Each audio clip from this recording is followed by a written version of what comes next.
Sekolah dibuka semula 24 Jun hanya untuk pelajar tingkatan 5 dan 6 dengan SOP ketat.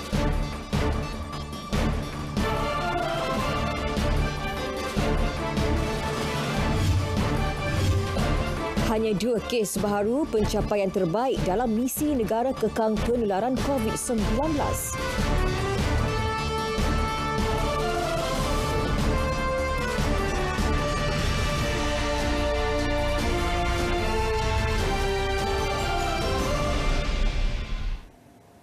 Assalamualaikum dan salam sejahtera. Berita perdana bersama saya Ismail Adnan. Dan saya Atika Muhammad Naim. Baik, setelah lebih 3 bulan tertangguh akibat penularan wabak COVID-19, akhirnya Kementerian Pendidikan menetapkan 24 Jun ini untuk pembukaan semula sesi persekolahan. Bagaimanapun, Menteri Pendidikan Dr. Muhammad Razzi Mak Jidin berkata, pembukaan sekolah hanya melibatkan pelajar yang mengambil peperiksaan sijil pelajaran Malaysia SPM, sijil vokasional Malaysia SVM, sijil tinggi persekolahan Malaysia STPM, sijil tinggi agama STAM dan peperiksaan antarabangsa yang setara. Sesi persekolahan itu melibatkan 500,444 pelajar daripada 2,440 sekolah menengah dan antarabangsa seluruh negara. Saya pasti ibu bapa tertanya-tanya bagaimana keselamatan anak-anak apabila sekolah dibuka semula nanti. Jangan bimbang. Kami yakin dengan kerjasama guru ibu bapa, guru-guru dan anak-anak dalam mematuhi garis panduan yang telah dikeluarkan, anak-anak kita dapat hadir ke sekolah dan mengikuti pembelajaran dalam keadaan yang selamat. Dalam hal ini, kami amat berharap agar ibu bapa atau penjaga dapat memastikan bahawa anak-anak yang sihat sahaja dihantar ke sekolah. Tambah Dr. Muhammad Razzi, garis panduan pengurusan pembukaan semula sekolah telah mendapat pengesahan Kementerian Kesihatan dan diedar 4 Jun lepas supaya persiapan rapi dapat dibuat. Bagi pelajar yang tidak mempunyai peperiksaan pula, Dr. Muhammad Razzi berkata seperti dimaklumkan sebelum ini, sesinya akan dibuka secara berperingkat dan akan dimaklumkan dari semasa ke semasa. Semua pihak yang memasuki kawasan sekolah termasuk pengawal keselamatan dan pekerja kantin akan diwajibkan untuk menjalani saringan suhu badan. Itu antara SOP penting yang wajib dipatuhi.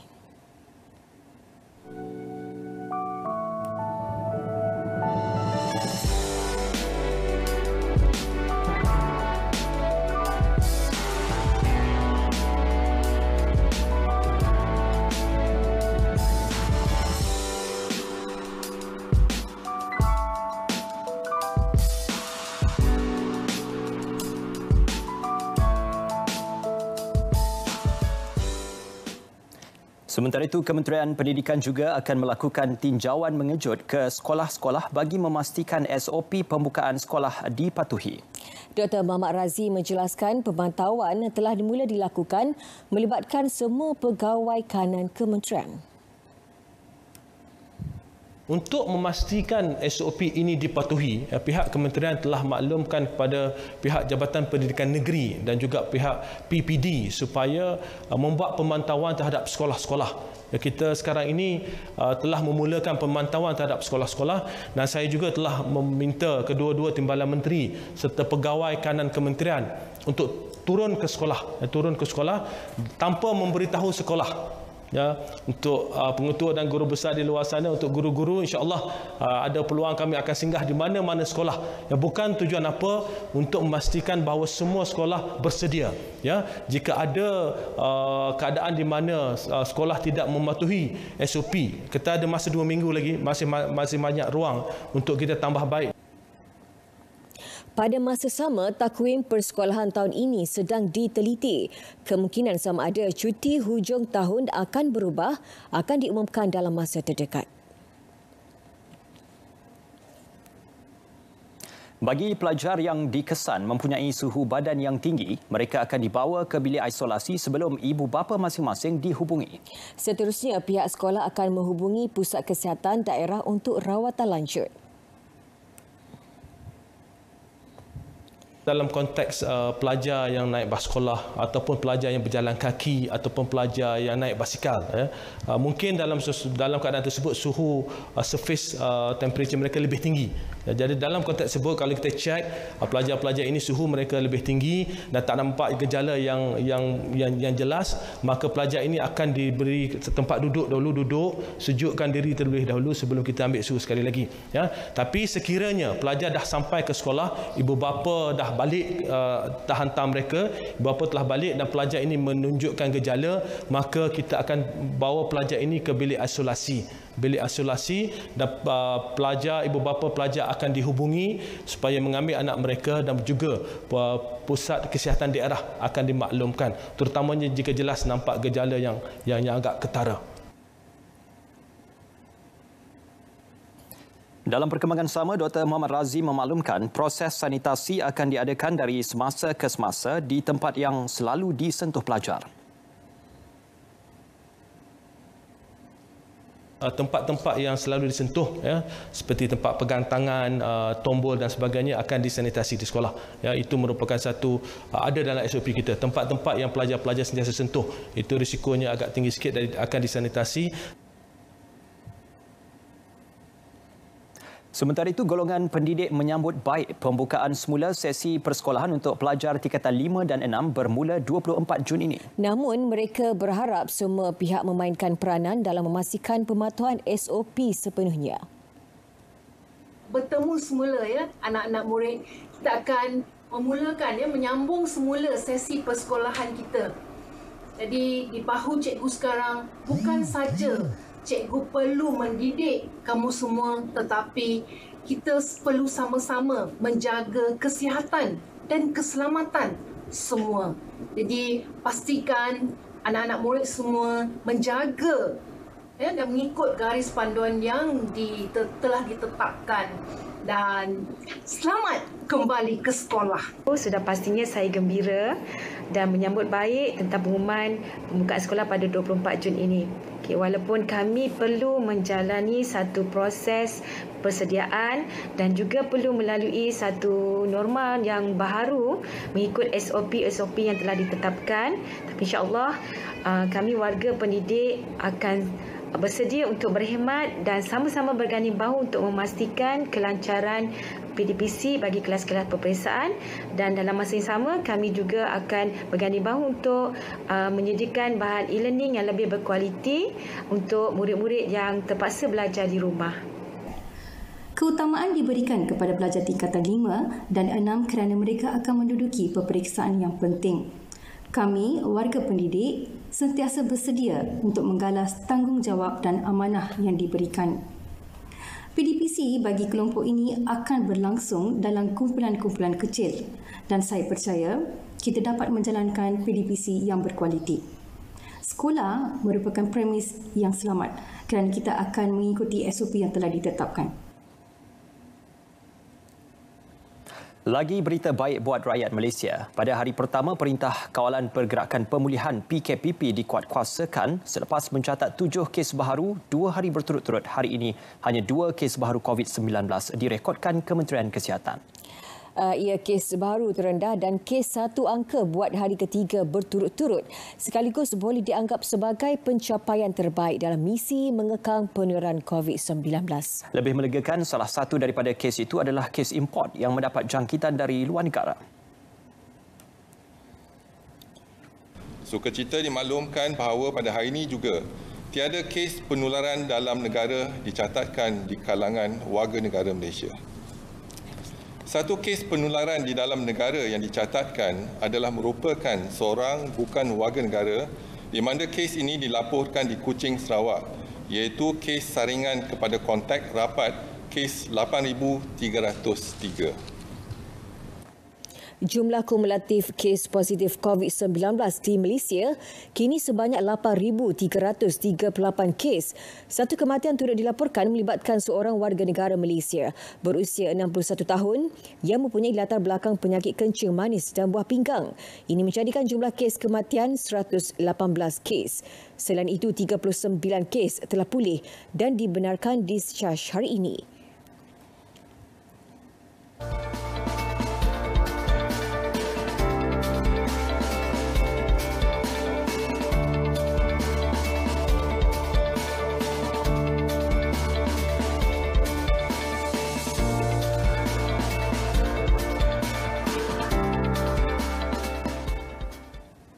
Baik, seramai 8,381 individu yang berada di pusat kuarantin akan menjalani baki tempoh kuarantin di rumah masing-masing bermula hari ini. Menurut Menteri Kanan Keselamatan Datuk Seri Ismail Sabri Yaakob, operasi pusat kuarantin di hotel-hotel terlibat telah tamat semalam. Dan bagi mereka yang didapati positif akan dihantar ke hospital, manakala yang negatif akan menjalani kuarantin wajib 14 hari di rumah masing-masing. Jadi yang negatif yang boleh pulang ini setelah mendapat keputusan swab test tersebut. Jadi ada soalan itu lagi, kalau swab test punya result lambat, jadi mereka still kena berada di pusat kuarantin sehinggalah result ataupun keputusan swab test itu diperoleh. Ya. Mesti dah dapat swab test baru kita benarkan pulang. Seramai 8,381 individu yang berada di pusat kuarantin akan menjalani tempoh kuarantin di kediaman mereka. Mereka telah pun disaring dan mendapati keputusan negatif. Seramai 51,422 rakyat Malaysia yang pulang dari luar negara telah dikuarantin wajib sejak 3 April.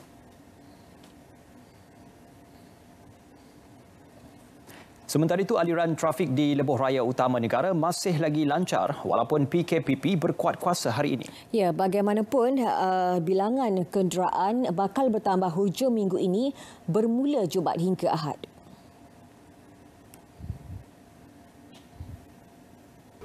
PDRM menjangkakan bilangan kenderaan akan bertambah pada hari Jumaat sehingga Ahad, iaitu 12 hingga 14 Jun, di mana PDRM percaya orang ramai akan mengambil peluang balik ke kampung untuk berjumpa keluarga sempena bulan Syawal. Jadi sekali lagi saya ingatkan, yang pertamanya patuhi SOP kerana SOP tetap ada di bawah PKPP ini. Tegas Datuk Seri Ismail Sabri, walaupun sekatan jalan raya tidak dilaksanakan, pihak berkuasa tetap memantau dan menguatkuasakan pematuhan SOP PKPP. Dalam pada itu, kerajaan masih mengekalkan peraturan penumpang yang dibawa dalam kenderaan persendirian perlu serumah dengan pemandu kenderaan. Jangkaan akan berlaku peningkatan kenderaan susulan pelaksanaan PKPP hari ini ternyata meleset. Ini kerana berdasarkan tinjauan wartawan Syamimi Saripan di Tol Gombak, mendapati aliran trafik menuju ke pantai timur bergerak lancar.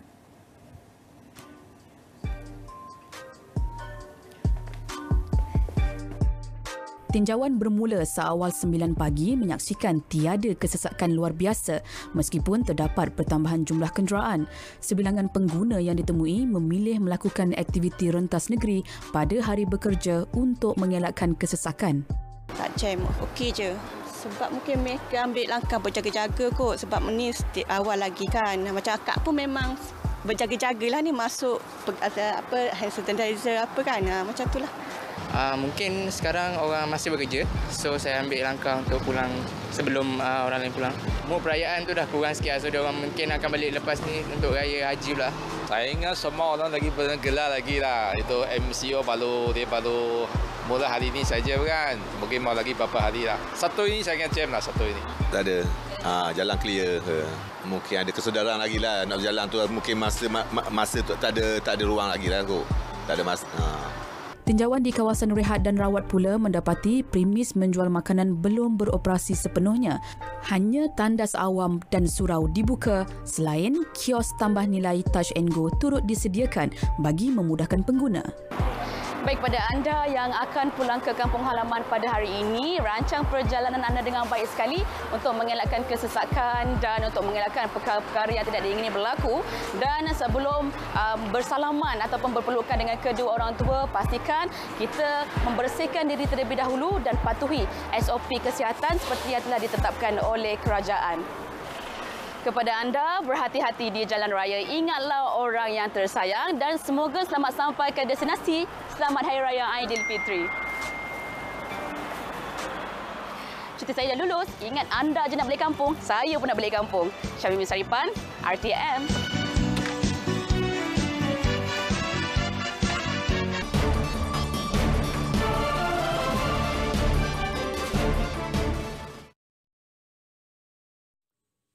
Assalamualaikum dan salam hormat kepada semua penonton. Kita mulakan informasi cuaca pada malam ini dengan melihat kepada imej satelit terkini. Dapat diperhatikan ketika ini terdapat pembentukan kelompok awan hujan di kebanyakan kawasan-kawasan di Malaysia, yang mana keadaan ini boleh membawa kepada kelembapan yang tinggi dan hujan yang berpanjangan di kawasan-kawasan berkenaan. Hal ini dapat kita perhatikan dengan lebih jelas lagi di mana buat waktu ini hujan lebat kini sedang berlaku di 1-2 tempat melibatkan kawasan di Kelantan, Terengganu dan juga Pahang, dan dijangkakan keadaan hujan ini akan berlanjutan sehingga ke lewat malam nanti. Manakala hujan yang kini sedang berlaku melibatkan kawasan di Kedah dan juga di Johor, dijangkakan keadaan lembap tersebut akan beransur pulih dalam tempoh 1 hingga 2 jam sahaja lagi. Bagi tinjauan cuaca semasa di Sabah dan Sarawak pula dapat diperhatikan ketika ini, hujan lebat kini sedang berlaku di 1-2 tempat melibatkan bahagian Kudat dan Sandakan di Sabah, termasuklah di sekitar bahagian Kapit, Bintulu dan juga Mukah, dan dijangkakan keadaan hujan ini juga akan beransur pulih dalam tempoh 1 hingga 2 jam sahaja lagi. Untuk tinjauan pada esok pagi pula dijangkakan hujan lebat dan angin kencang masih lagi boleh berlaku melibatkan kawasan-kawasan di bahagian pantai timur semenanjung Malaysia, yang mana ianya lebih tertumpu di bahagian timur Pahang dan juga Johor. Baiklah, sekian sahaja informasi cuaca pada malam ini. Dapatkan maklumat cuaca terkini dan sahih melalui aplikasi My Cuaca atau boleh ke laman sesawang kami di www.met.gov.my. Sekian, Assalamualaikum. Terima kasih, Met Malaysia.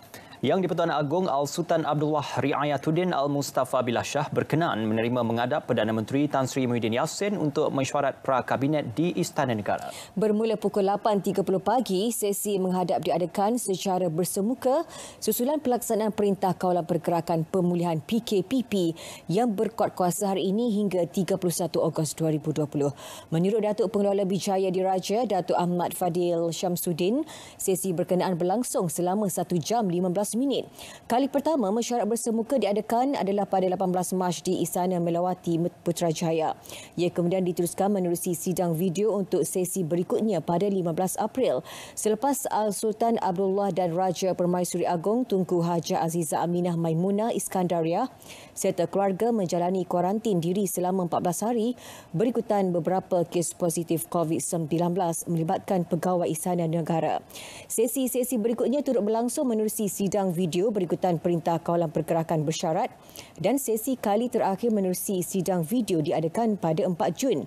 Mesyuarat pra-kabinet antara aktiviti mingguan atau rutin utama Al-Sultan Abdullah untuk berbincang dan bertukar pendapat bersama Perdana Menteri berkenaan urusan dan isu-isu berkaitan kerajaan.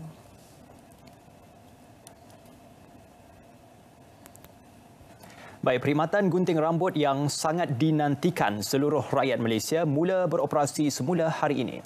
Bagi memastikan mereka tidak perlu tunggu lama atau beratur, ramai yang membuat tempahan lebih awal.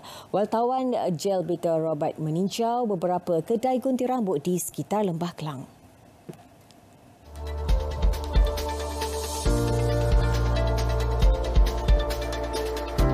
Meski pemain industri menarik nafas lega dengan kebenaran pengoperasian semula perkhidmatan tersebut, mereka memandang serius setiap prosedur operasi standard SOP yang ditetapkan. Ia termasuk menghadkan jumlah pelanggan pada satu masa. Perkhidmatan gunting rambut dan salon kecantikan kini kembali beroperasi dengan SOP yang ketat. Penggunaan apron badan seperti ini digunapakai oleh para pekerja dan juga para pelanggan. Selain itu, mereka juga menggunakan sarung tangan dan pelitup hidung dan juga mulut bagi memastikan keselamatan membendung COVID-19. Dan bagi pelanggan usia emas lebih 60 tahun, mereka digalakkan untuk membuat temu janji terlebih dahulu sebelum mendapatkan perkhidmatan. I am absolutely very happy. Kita dapat buka balik, 3 bulan, not a short term. Kena bayar rental, kena bayar staff, kita kena sustain sendiri lagi, so it's hoping this is memanglah I'm very happy. Pelakon dan pengusaha salon kecantikan Sherry Ibrahim pula memberi jaminan pihaknya akan memastikan proses nyah kuman dilaksana di premis miliknya demi keselamatan pelanggan. Cuma daripada segi preparation sebelum buka ni, Sherry pastikan yang setiap sudut, gunting-gunting, equipment, seat, toilet semua disanitize. Even towel pun kita buat satu per klien sahaja. Kita limitkan dan sebelum basuh kita pakai tisu, so kita akan pakai buang macam gitu. Pematuannya very comfortable and then semua pun pakai glove, the whole shop is sanitized. So alhamdulillah kalau kita ikut SOP ni untuk berapa bulan yang akan datang, insya-Allah lah we can fight the COVID lah. Dikin Rara Puchong, pemilik kedai gunting rambut yang dikenali sebagai Tuah, tidak menafikan kerugian ditanggungnya sepanjang 3 bulan lalu. Namun ia tidak menjadi alasan untuknya menaikkan harga perkhidmatan semata-mata untuk menampung kos operasi. Baginya, kepuasan pelanggan jadi keutamaan. Tak ada membawangan, tak ada masalah untuk itu semua. Ya, insya-Allah kita boleh buat. Jaminan untuk datang ke kedai gunting rambut, insya-Allah jangan takut, jangan risau. Kita sediakan semua benda yang mematuhi SOP dan kehendak yang saranan yang seperti yang disarankan lah. Kita matuhi semua. So selamat. Alhamdulillah hari ini dapat potong rambut sebab dah lama menunggu kedai buka. Berapa lama nak gunting rambut? Dalam 3 bulan setengah. Oh, okey. Syukurlah ini dapat buka. Alhamdulillah. Lega tengok. Kalau tidak sebelum ni risau sekabut. Everyone looks professional out here. Got mask, got glove on. Yeah. Sektor gunting rambut dan salon kecantikan menyumbang 13.5 bilion ringgit setahun kepada keluaran dalam negara kasar KDNK Malaysia. Hampir 75,000 individu berkhidmat dalam sektor berkenaan di seluruh negara. Kalau sebelum ini rimas dan serabut, rambut panjang tidak terurus, kini tidak lagi. Sektor gunting rambut dan juga salon kecantikan kembali beroperasi dalam suasana PKP pemulihan. Baik pelanggan maupun pengusaha perlu sama-sama mematuhi SOP. Bersama kita jana semula ekonomi dalam kebiasaan baharu. Jabatan Robert, RTM. Sementara itu, setiap kuil dibenarkan melaksanakan peraturan sendiri bagi mematuhi SOP yang ditetapkan kerajaan selepas dibenarkan beroperasi semula di bawah PKPP. Kuil Sri Mutu Mariaman Pantai Dalam Kuala Lumpur memberi masa hanya 10 minit kepada pengunjung untuk menjalankan aktiviti keagamaan di kuil itu. Jelas pengerusinya Datuk Narayanan Ratnam, pengurusan kuil akan melakukan pemeriksaan suhu badan dan menyediakan cecair pembasmi kuman serta pelitup muka secara percuma di pintu masuk kuil dengan syarat mendaftar sebelum memasukinya. Selain itu, proses nyah kuman dilakukan setiap 2 jam sekali.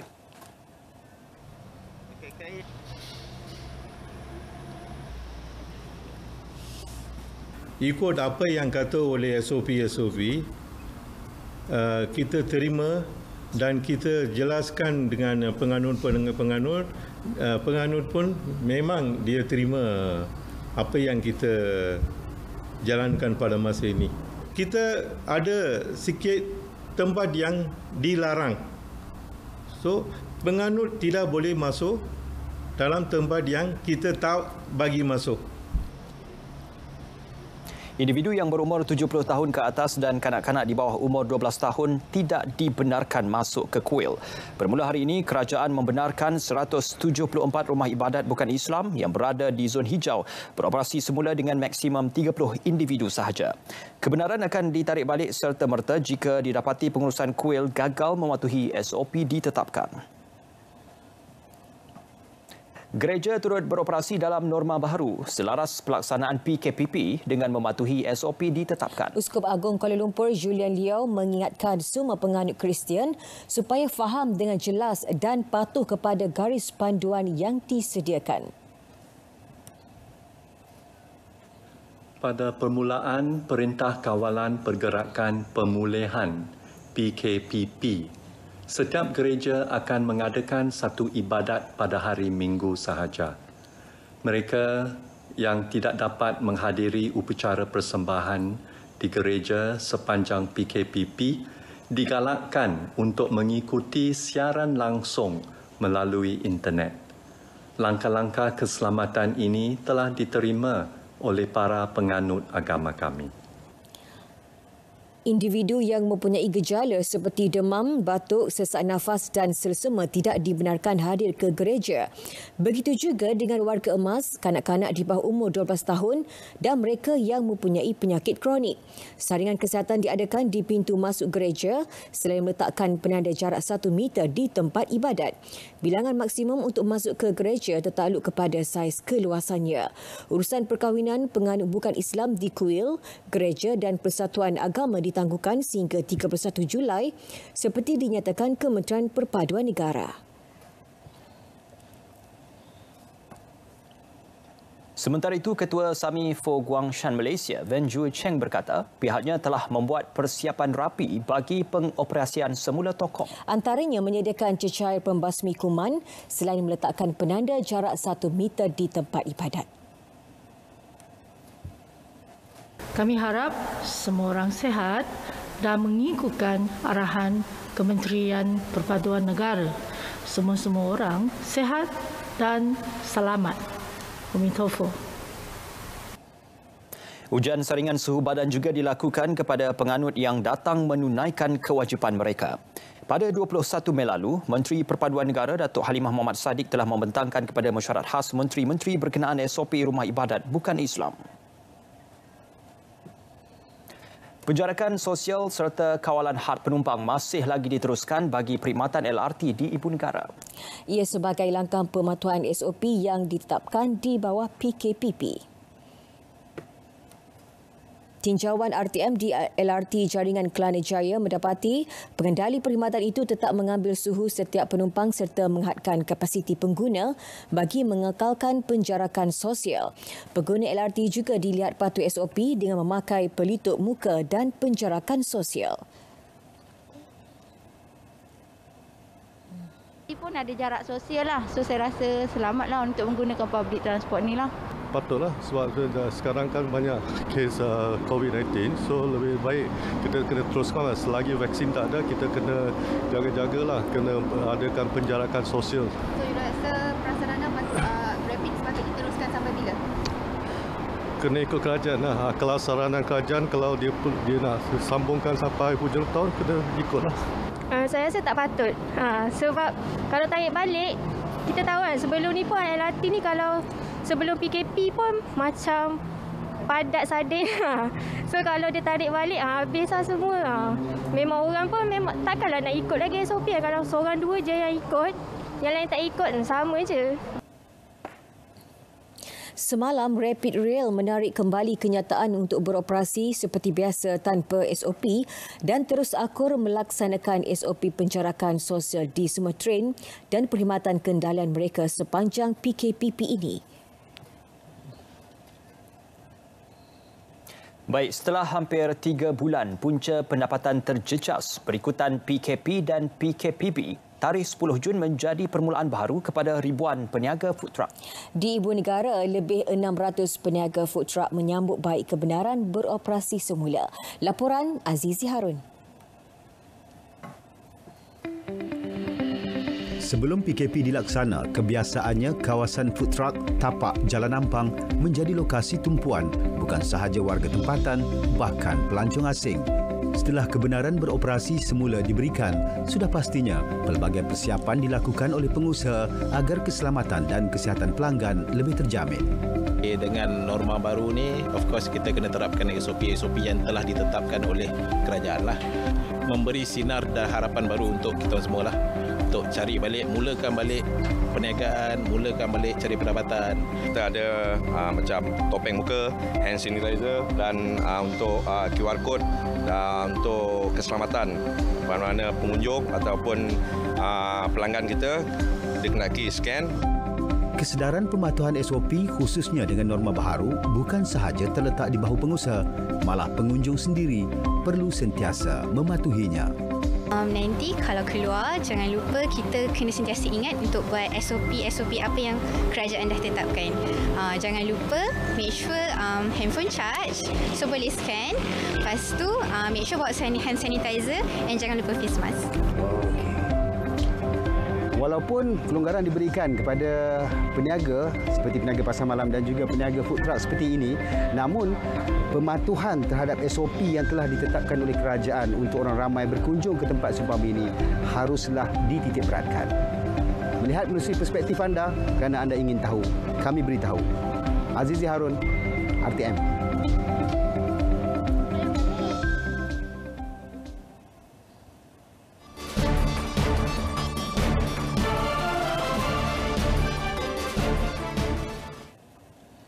Bagi merancakkan semula industri pelancongan dan kebudayaan, usaha mempromosi negara sebagai destinasi pelancongan selamat akan diteruskan. Justru pelancongan domestik akan diberi tumpuan bagi menyemarakkan semula industri pelancongan negara sekaligus meletakkan Malaysia sebagai destinasi pelancongan selamat untuk dikunjungi. Menteri Pelancongan Seni dan Budaya Datuk Seri Nancy Shukri berkata, langkah promosi Malaysia destinasi selamat juga susulan pembatalan kempen Tahun Melawat Malaysia 2020. Berdasarkan tinjauan yang dilakukan oleh Tourism Malaysia, persepsi rakyat mengenai pelancongan domestik selepas Perintah Kawalan Pergerakan melibatkan 13,797 individu di negara ini mendapati 50.9% responden mempercayai melancong dalam negara lebih selamat selepas PKP. 4.2% mempercayai COVID-19 mempengaruhi sikap mereka untuk mengembara dan 71.3% memilih Malaysia sebagai destinasi pelancongan berbanding ke luar negara. Malah dalam tinjauan itu juga mendapati bahawa 30.7% individu dalam kajian ingin bercuti antara 6 bulan sehingga setahun, diikuti 22.8% iaitu 2 hingga 6 bulan dan 22.6% kurang dari 2 minggu. Everybody is excited to go out to have a holiday. Beliau berkata demikian dalam sidang media dalam talian menerusi Facebook Kementerian Pelancongan Seni dan Budaya. Promosi Malaysia sebagai destinasi selamat adalah sebagai langkah pemulihan sektor itu termasuk kebudayaan yang terjejas akibat penularan COVID-19.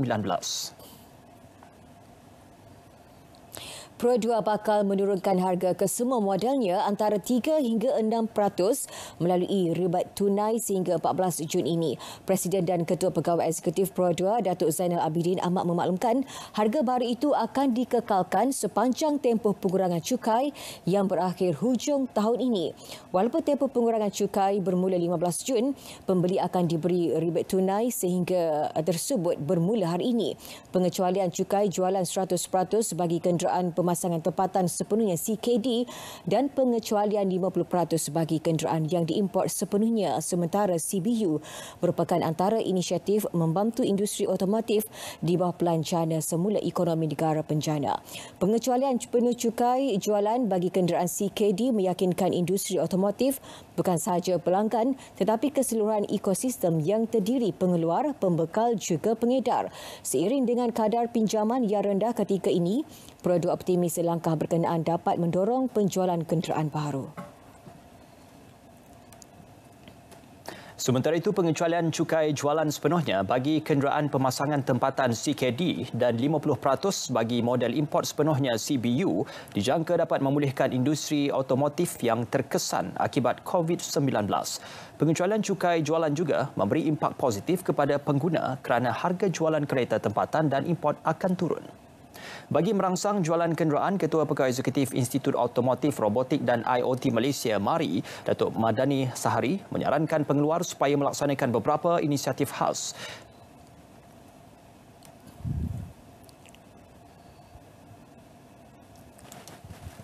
Ialah kalau kita dapat menolong membantu pembeli-pembeli kereta dalam masa 1 tahun untuk kita subsidiskan insurans dan juga kita subsidiskan road tax. Jadi kita membuat simulasi, contohnya model Azia, kalau disubsidiskan insurans dan juga road tax, joint venture, joint subsidi di antara pihak pengeluar kenderaan dan juga kerajaan, memang kita melihat pengeluaran ataupun pembiayaan sebanyak 140 juta. Tetapi apabila kita dapat menjual Azia dengan harga of course dengan jumlah yang lebih tinggi, ini akan memberi pulangan cukai dan juga pulangan keuntungan kepada pihak pengeluar kenderaan. Meskipun harga kenderaan dijangka turun antara 3 hingga 7%, berikutan langkah kerajaan memberikan pengecualian cukai jualan menerusi penjana, ia cukup dengan untuk menarik minat pembeli kerana kebiasaannya syarikat pengeluar akan tampil dengan inisiatif tersendiri untuk menggalakkan jualan.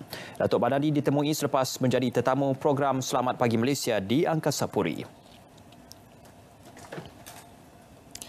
Pengumuman pembukaan semula ekonomi negara di bawah penjana menampakkan kesan positif. Bagi membantu kerajaan merancangkan semula ekonomi negara, syarikat Mr. DIY menawarkan lebih 1,000 peluang pekerjaan kepada rakyat di lebih 600 lokasi seluruh negara. Menurut pengarah urusan Mr. DIY Adrian Ong, peluang pekerjaan disediakan dalam pelbagai peringkat dari penyelia hingga ke pembantu jualan. Calon mestilah berumur 18 tahun ke atas dan mempunyai ijazah atau diploma bagi jawatan penyelia dan ke atas atau SPM bagi jawatan juruwang dan pembantu jualan. Untuk maklumat lanjut, sila layari laman sesawang Mr. DIY.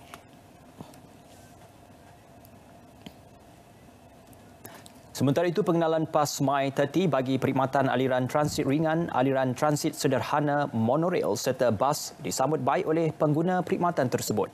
Insentif penjana yang akan bermula 15 Jun ini khusus bagi membantu masyarakat bandar yang terkesan krisis COVID-19. Menerusi program My30, pengguna hanya perlu membuat bayaran RM30 sebulan untuk PAS perjalanan tanpa had bagi pengangkutan awam di bawah seliaan prasarana di Lembah Kelang. Dengan purata kadar tambang hanya serendah RM1 sehari, kadar tersebut sangat melegakan pengguna.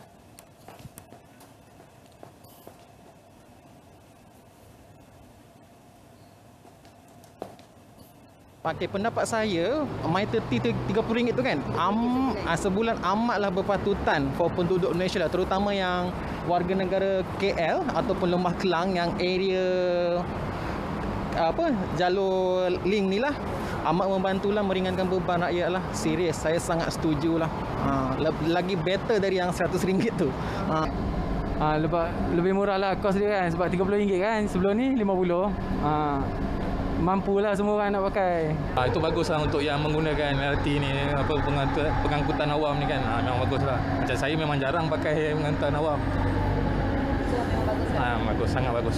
Patut dilanjutkan sehingga ada tempoh kat sebab dia sampai 31 Disember ni je. Mungkin bagus juga untuk dilanjutkan lah. Yang tu bagi saya meringankan beban kami sebagai rakyat Malaysia lah. Sebab sebelum ni 50, 100 kan, ni 30. Lepas tu yang lain tu daripada subsidi kerajaan. So bagi saya okey lah.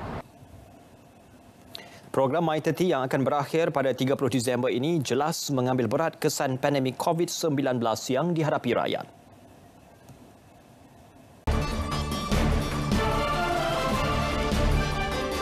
Bangladesh enggan menerima kembali pelarian Rohingya yang ditahan di Malaysia.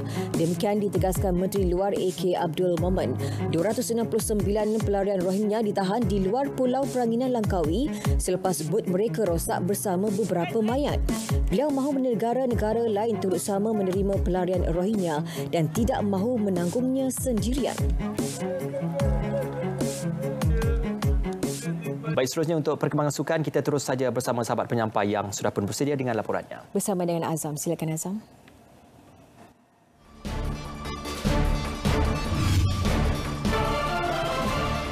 Sedia adakan latihan berpasukan setelah diberi lampu hijau.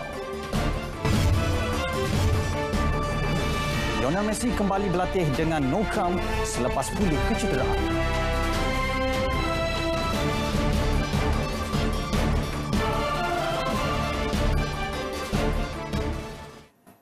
Terima kasih Ismail dan juga Atika. Assalamualaikum dan salam sejahtera. Susulan pengumuman pembukaan semula sukan dalam Dewan Tertutup bermula 15 Jun ini sempena tempoh Perintah Kawalan Pergerakan Pemulihan PKPP, Pusat Bowling kembali mempersiapkan premis untuk beroperasi. Tinjauan RTM di Pusat Beli-Belah Kepung mendapati premis menepati prosedur operasi standard SOP yang ditetapkan Kementerian Perdagangan Antarabangsa dan Industri MITI dan bersedia menerima pelanggan semula. Pengurus B Muraletaran menetapkan hanya 50 hingga 60 pelanggan sahaja dibenar berada dalam premis pada satu-satu masa. Malah semua peralatan seperti bola dan lantai akan dicuci dengan cecair kimia khas bowling sebelum tamat beroperasi. Lane tu kita bagi tu, kita tengoklah dia satu kumpulan ke atau dia datang bersendirian, berpasangan. So kalau yang tu tak sama kumpulan, mungkin kita akan bagi satu lane, yang satu lane tu kosong, yang sebelah tu kita bagi. So yang ni dah berapa meter dah? Banyak lebih dari 1 meter lah. Kalau dia datang dalam satu kumpulan tu, kalau dia datang dalam 10 orang, satu kumpulan kita maksimum saya dengar satu kumpulan tu 10 orang boleh bagi main. Okay, kita akan bagi, mungkin kita akan bagi dia 4 lane, 3-2, 3-2. SOP lain yang telah menjadi norma baru seperti memeriksa suhu badan, mengambil data peribadi pelanggan serta mensanitasi tangan apabila masuk ke premis kekal berjalan seperti biasa. Keputusan kerajaan membenarkan premis-premis sukan kembali beroperasi turut mendapat reaksi positif orang awam, memandangkan terdapat kelonggaran untuk keluar rumah dan beriadah.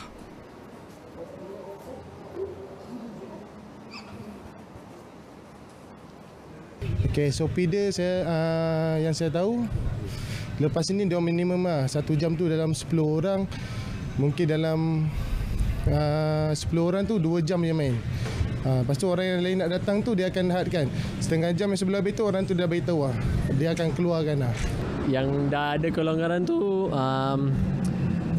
kena patuhi SOP lah. SOP sebelum pergi luar tu. Lepas tu time masuk rumah balik, cuci tangan, cuci kaki semua. Jagalah SOP tu. Baik, Persatuan Sukan Pemotoran Malaysia MAM sedang berunding dengan Kementerian Belia dan Sukan KBS bagi memastikan sukan permotoran dapat kembali dianjurkan segera. Presidennya Tan Sri Mohzani Mahathir berkata hasil perbincangan menunjukkan perkembangan positif. Menurut Tan Sri Mohzani, perkara itu turut mendapat sokongan Menteri KBS Datuk Seri Rizal American 9 American. Dia telah memberi sedikit banyak support kepada motorsports, dan insya-Allah kita akan gunakan demi komitmen tu untuk berjumpa dengan beliau lagi untuk memperkemaskinikan lagi SOP untuk motorsports.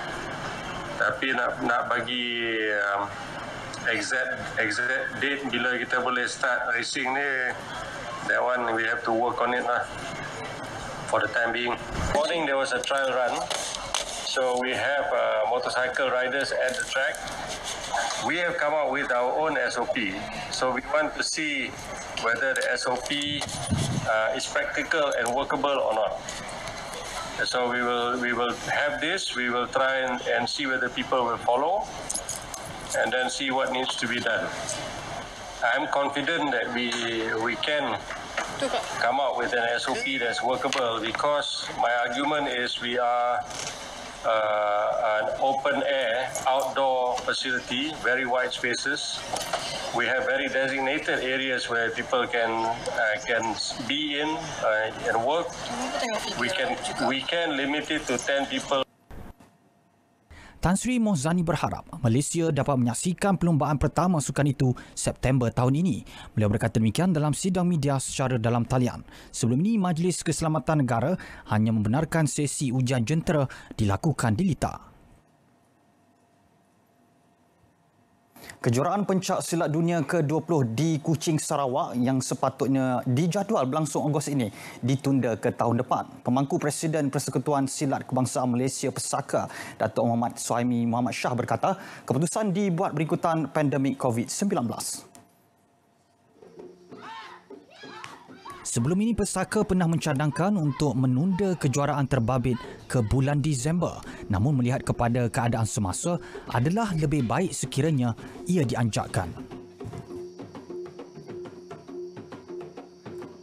Sepatutnya tahun ni bulan 8, maknanya lepas dia itu Sukma di Johor atau benda itu, kita akan mulakan kejuaraan silat dunia di Sarawak. Tapi manakala COVID ni, saya jangka tahun depan lah, ataupun bulan 12. Dalam kejohanan sebelum ini, lebih 60 negara melibatkan 1,000 atlet dan pegawai menyertainya. Mereka menjangkakan jumlah itu berkurang dalam penganjuran akan datang akibat COVID-19. Ini pula perkembangan bola sepak. Semua pasukan dan kelab Liga Malaysia Liga M perlu sedia kembali mengadakan sesi latihan berpasukan setelah mendapat lampu hijau kerajaan. Kebenaran itu perlu dimanfaatkan setelah tiada latihan secara intensif dilakukan sejak Liga ditangguhkan 16 Mac lalu. Menurut Presiden Persatuan Jurulatih Bola Sepak Malaysia PJBM, B. Satyanathan, kesediaan itu termasuk penyediaan kemudahan dan alat pematuhan prosedur operasi standard SOP. Perkara itu membolehkan para pemain kembali menjalin latihan tanpa sentuhan bermula Isnin hadapan. Justeru beliau mahu semua pasukan terlibat menyediakan fasiliti latihan lengkap dengan kelengkapan keselamatan. Kemarin Menteri Belia dan Sukan Datuk Seri Rizal Merican mengumumkan kebenaran kepada semua sukan berpasukan memulakan latihan mulai 15 Jun ini. Kebenaran turut melibatkan skuad bola sepak kebangsaan dan pasukan negeri atau kelab di bawah Liga Bola Sepak Malaysia. Saudara, Yayasan Kebajikan Atlet Kebangsaan YAKIB terus memastikan kebajikan ahlinya terjaga selepas menanggung kos rawatan penyakit jantung kepada legenda sepak takraw negara Rehan Mohammadin dengan kerjasama Yayasan Institut Jantung Negara IJN. Pengerusi YAKIB Datuk Nurul Arifin Abdul Majid berkata, kerjasama dengan Yayasan IJN merupakan suatu langkah yang memberi impak positif dan semangat untuk YAKIB meneruskan usaha menjaga kebajikan bekas-bekas atlet negara yang memerlukan bantuan. Kerana kita mengharap sangatlah hospital-hospital lain pun mengikut jejak Yayasan IJN ni. Kita lebih kurang sama dengan IJN. IJN pun kena cari, Yayasan ni kena cari dana pun. Bukan dia orang dapat free. Begitu juga Yayasan YAKIB kena cari dana daripada di luar. Dan kita rasa memang untuk melayak mereka untuk dapat rawatan ni, mereka kena bagi berbagai apa orang kata kelayakan yang disediakan oleh IJN SOP itu dia kena layaklah. Jadi saya haraplah saudara Rehan ni dapat dibantu dengan sempurna oleh yayasan. Generasi takraw 1991 negara mengutip emas dengan menewaskan Thailand 2-1 di Gimnasium Loyola Manila. Regu pertama terdiri daripada Nordin Sabarudin, Rehan dan Malik Samsudin menumpaskan Suratna Chiang Mai, Wiraj Pomong dan Fisud Bonsuya 15-12, 6-15, 15-9. Selain itu, Rehan juga pernah disenaraikan Persatuan Sepak Takraw Malaysia PSM sebagai jurulatih negara selain Suhaimi Yusof, Apit Kiri dan Nordin Sabarudin Tekong. Rehan yang mengidap sakit jantung sejak 2017 akan dirawat sepenuhnya di IJN sehingga pulih sepenuhnya. Baik saudara, paparan itu mengakhiri segmen sukan pada malam ini. Untuk perkembangan selanjutnya, kita bersama dengan Ismail dan Atika. Silakan.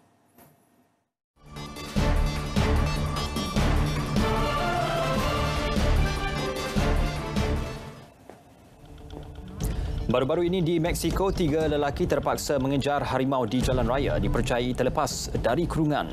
Harimau itu berjaya ditangkap menggunakan tali yang dilempar ke badannya. Dan ini pula di India, pengurusan sebuah sekolah mengadakan majlis convocation secara pandu lalu berikutan penularan wabak COVID-19. Walaupun berbeza dengan tradisi sebelum ini, majlis berkenaan tetap meriah dan bakal menjadi kenangan terindah buat pelajar terlibat. Di Amerika Syarikat, tular video yang memaparkan anak patung bergerak sendiri di dalam almari. Video itu dimuat naik oleh Chad Gassett dan menurut Gassett, dia melihat anak patung itu bergerak sendiri buat pertama kali pada Januari lalu. Dan apabila menyaksikan kejadian itu buat kali kedua, dia terus mengambil kamera dan merakam kejadian paranormal itu dan ketika kejadian, dia bersendirian di rumah.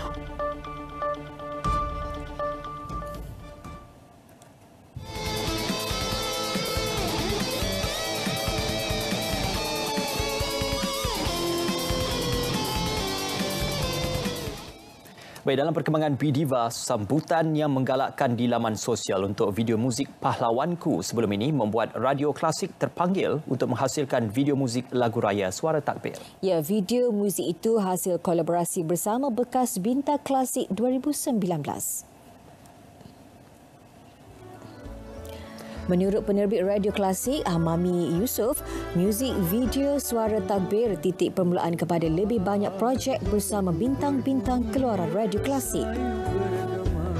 Apa yang menjadi luar biasa sedikit adalah mereka kami berikan -1 dan kemudian kita minta mereka shoot sendiri di rumah masing-masing dan cuma kita bantu kita guide dari segi macam mana kita nak adanya suasana ataupun elemen hari raya itu dan angle bagaimana yang perlu mereka ambil.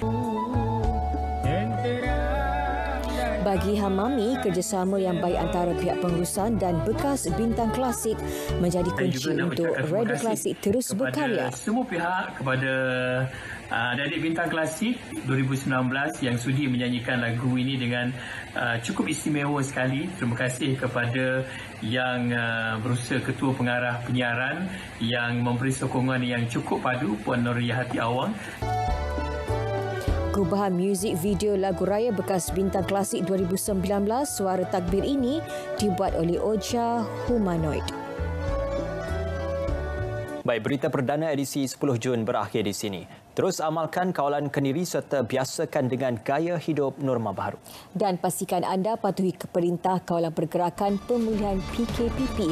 Dengan itu, Assalamualaikum. Dan salam sejahtera.